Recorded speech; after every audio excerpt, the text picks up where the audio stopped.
What is up? In this video, we're going to dive deep into unveiling the secrets of tension and release behind all things chords. If you want to blow your own mind with rearranging chord structures or add cool voicings to your chords or make your progressions that much more cool and just understand chords at a whole deeper level on Push 2, then let's dive in. The way I like to look at chords are triangles, okay? So the most basic form of a chord is what is called a triad. And you can see that if we reference the circle of fifths that we learned about in the last video and we draw a triangle to connect various notes in that circle, we will create different chords. You know the drill. If you haven't seen the last video or any of the past videos in the series, definitely check them out. I'll link the last video in the card above. Oh yeah, we're back. So this idea of a 3-note chord, all right, a triad, or what I like to think of as a triangle chord, is the foundation for tertial music, all right? So chords built in thirds, and we're gonna learn all about that, all the building blocks, master it right now. Right now. Take a sip of coffee, man. Take a sip of coffee, bro. All right, so we're back in action with the hands. We got the Push 2 loaded in C major. So all the lit up pads are the notes of C major. C is our root note in the darker orange. And we're gonna talk about all things triads, chords, the building blocks of movement, harmonic structure in music. Let's get it. All right, so why is this major triad so important? So if we think back to the magical ratios we learned about in the previous videos, and we continue to stack them, we get the notes of a major triad. So our 2-to-1 ratio is the octave, our 3-to-1 ratio is that perfect fifth, our 4-to-1 ratio is the second octave, and then the 5-to-1 ratio is that major third. And that is how you build a major triad, all right, is the root, the third, and the fifth. Root, major third, perfect fifth gives you that major triad. This perfect fifth interval and the major third interval are the most stable and resonant intervals coming from the natural overtones of the harmonic series. All right, so let's talk about building chords. And chords are the next big building block to make music sound good. And a chord is basically just multiple notes played at the same time. So chords are made of notes, like the C major 7 chord, for example, and notes are found in keys. And usually we will be playing the notes or the chords that are found in that key. If you play just random notes from C major without even thinking about it, you're playing some kind of chord in C major. And if we just play random notes, like I'm not even going to think about it, I'm just going to play these notes, I'm playing a chord in C major because the notes I'm playing belong in the scale of C major or the key of C major. The most common chord, also known as the triad, or those triangle chords we were talking about earlier, has a specific formula, and the notes have a specific and precise relationship to each other. And that chord formula is root, third, fifth. All right, so if we look at C major, we already know how to build the C major scale from the previous videos. We already understand all of those intervals and how they start to sound. All we need to remember is root, third, fifth to create a triad. So if we look at our C major scale, we're going to take the root, 1. We're going to skip over the 2, play the major third, the 3. And we're going to skip over the 4th and play the 5th. 5th, root, 3, 5. There's your major triad. If you think about it like a scale, it's play, skip, play, skip, play. So you're skipping every second note. It's super useful to get familiar with the names and intervals of chords as well as how they relate in whatever key center you're in. So for example, this triad in C major, based on the root of C, has the intervals the root, the major third, and the perfect fifth. And that is home base, that is the 1 chord. So we have different types of triad. There's not just major triads, we have several other types. And the other most common triad is what is called a minor triad, right? So we have this major triad or we have a minor triad. And people usually say that major sounds happy, very uplifting, and that minor is sad. And again, there's specific relationships that make up these chords. The major triad is root, major third, perfect fifth. The minor triad is root, minor third, perfect fifth. Major and minor scales have a super tight relationship with each other. We say that every major scale has a corresponding minor scale. Every major scale has a relative minor scale, and every minor scale has a relative major scale. So to illustrate this, if we play our C major triad and we move the root down 3 semitones or 3 half steps, 1, 2, 3, we end up here. And if we play a new triad on this degree of the scale, we're using the same notes as C major, but now we get a minor chord, that A minor. And you can really hear this minor sound if I play A in the bass and then we play this minor triad on top versus the C major triad. Happy, sad, but we're only using the notes in C major. So that's one thing to keep in mind, is that the relative minor of any major scale starts on the 6th degree of that scale. So if we look at C major, 1, 2, 3, 4, 5, 6, here's our major 6th. And on that degree, if we build a chord off this 6th degree here, we get that minor chord. And if we would play a scale following the same notes as C major, in other words, the pads that are lit up, and we start on A, we're going to get A minor.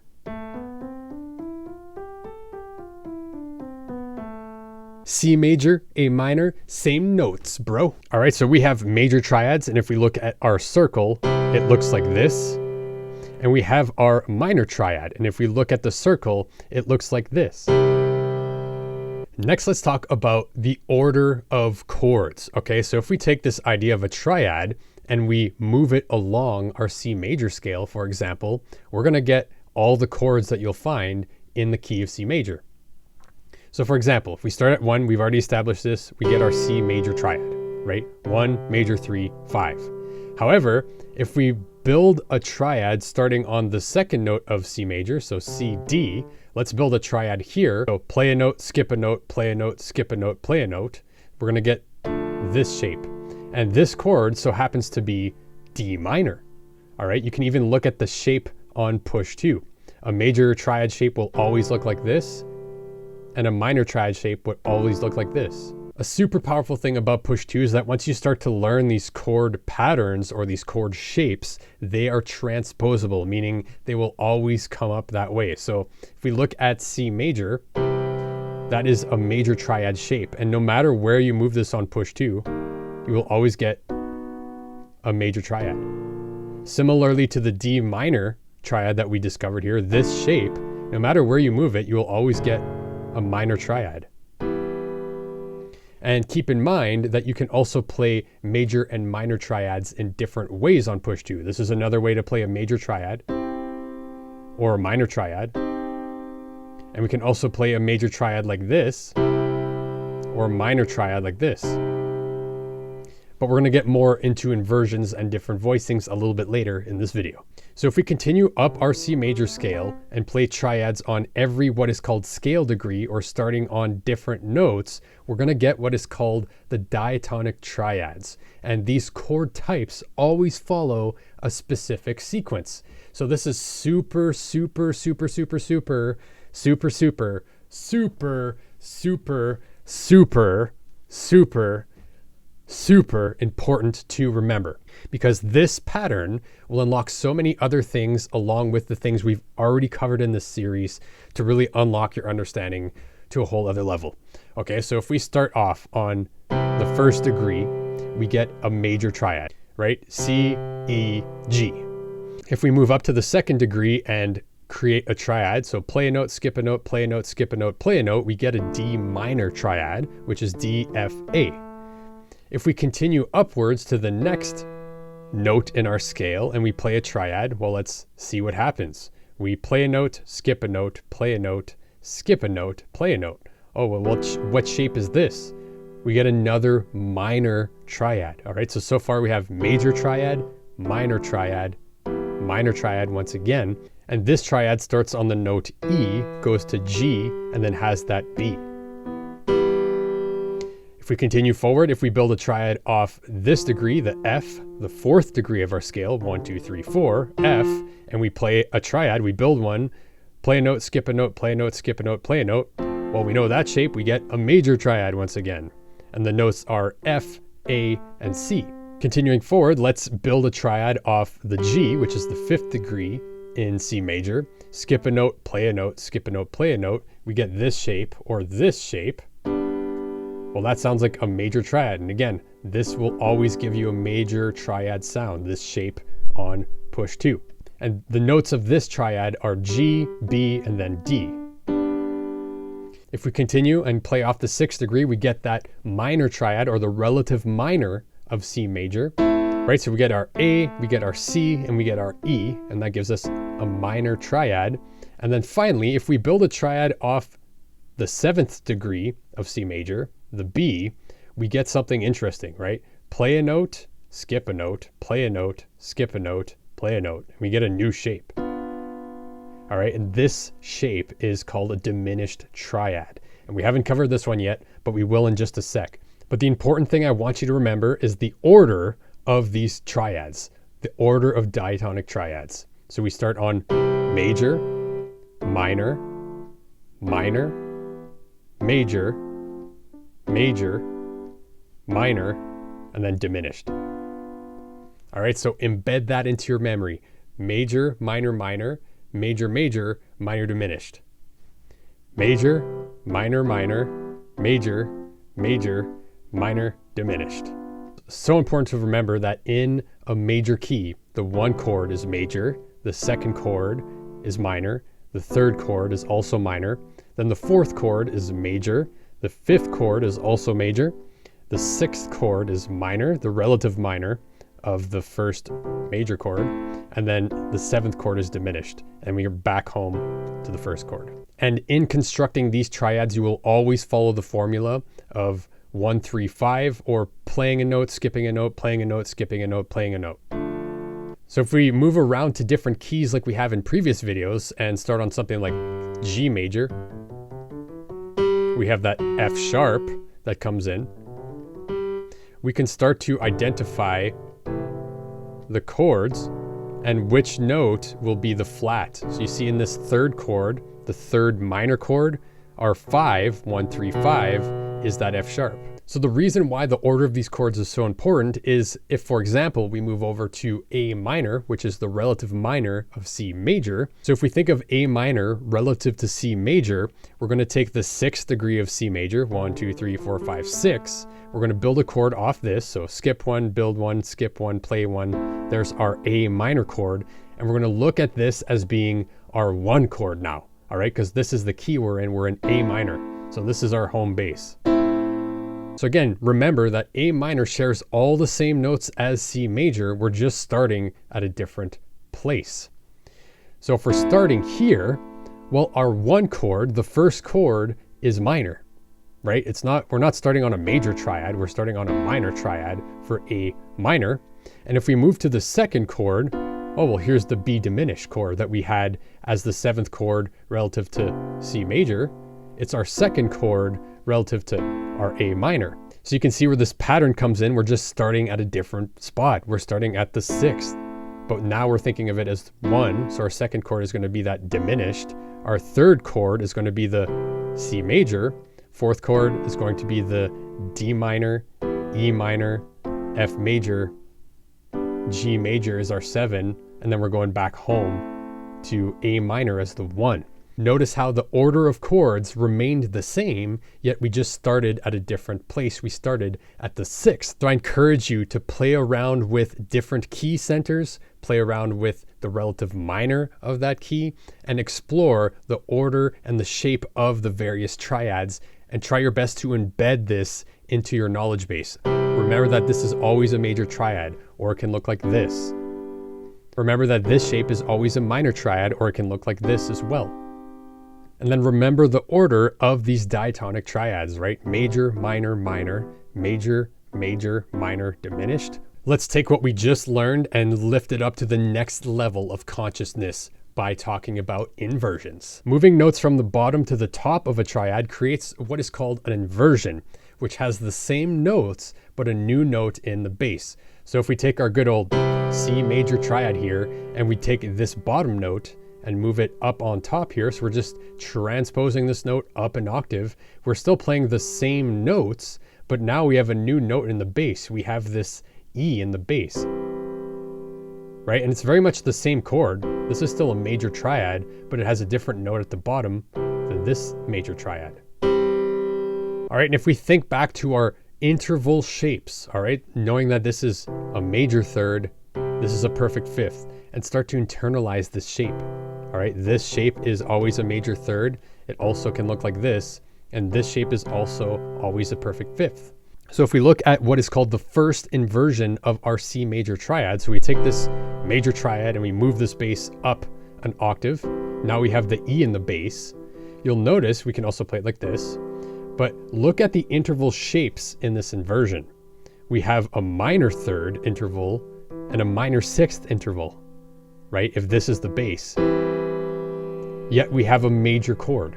In the triad's original position, we have a major third and a perfect fifth, but in the first inversion, we have a minor third and a minor sixth that give you the same chord. So it's the same chord, but has kind of the opposite flavor.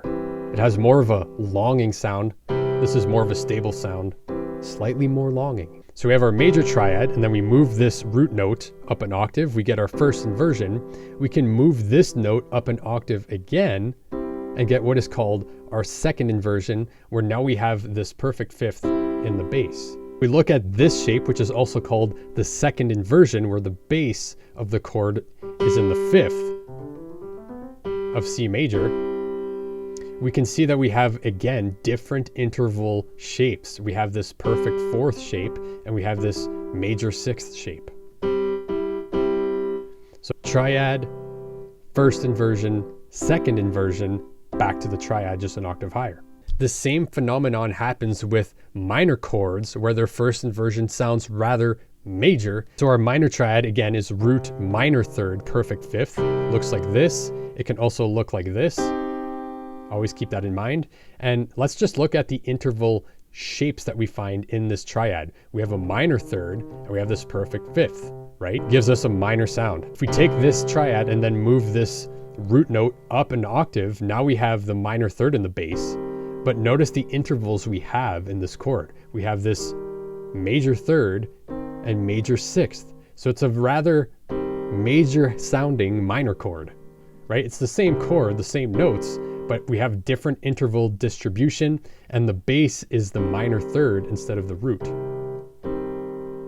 And from here, we can move this minor third in the bass up an octave as well and get the second inversion of a minor triad. First inversion, second inversion, third inversion, back to the first one. Two other triads that we kind of got a glimpse at one of them a little earlier are what are called the diminished and the augmented triads. And it's often said that these triads are rootless because there's no stable fourth or fifth. Since they're both symmetrical, they technically don't have inversions because they go forever. So if we can recall the order of chords that we just covered a little earlier, we'll remember that the seventh chord was actually a diminished triad, right? Major triad, minor triad, minor triad, major triad, major triad, minor triad, diminished triad.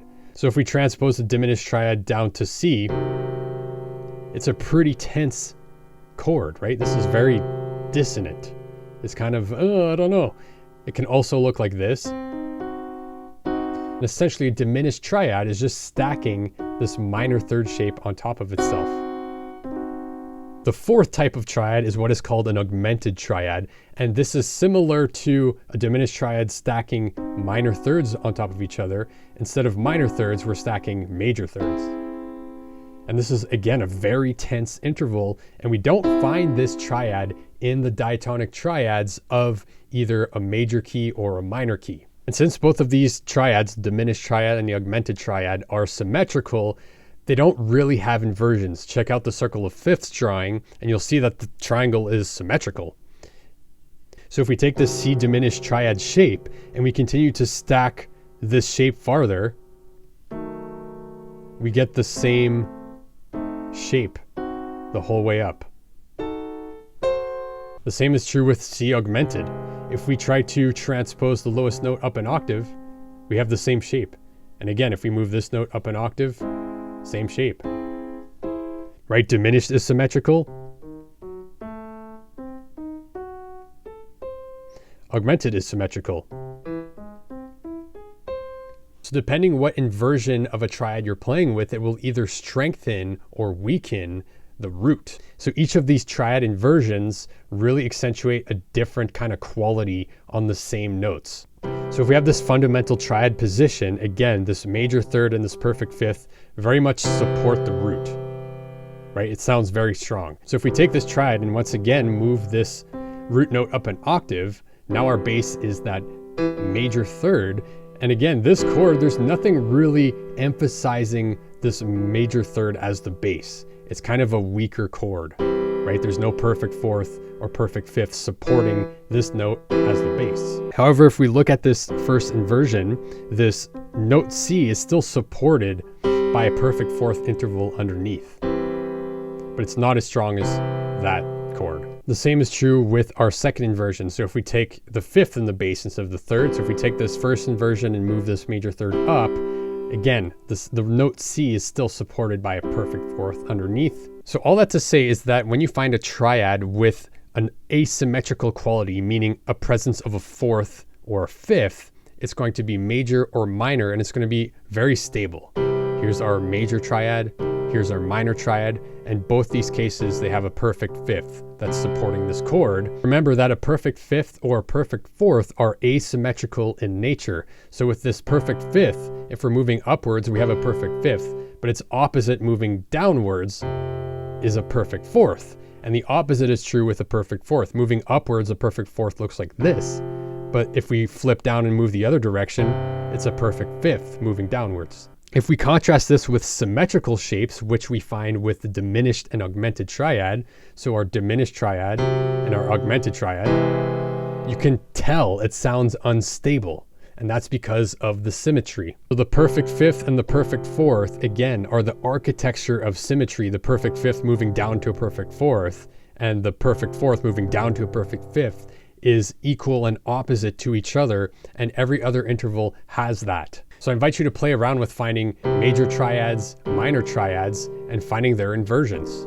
If you want to learn more about discovering inversions and playing all sorts of cool voicing, 7 chords, sus chords, progressions, I've created a whole other video on how to play chords on Push 2. So if you're interested in seeing that, I'll link it in the card above. So now you know how to build those amazing triangle chords, and you know the order of those chords in diatonic triads that follow along a major scale or a minor scale. And now that you know how to create first and second inversions, you're well on your way to creating amazing chord progressions in your music. But if you want to learn the next step on how to build interesting chord progressions and weave a melody that tells a story within it, definitely check out the next video in our series up here where we dive deep into creating melodies and chord progressions. So I'll see you in that video.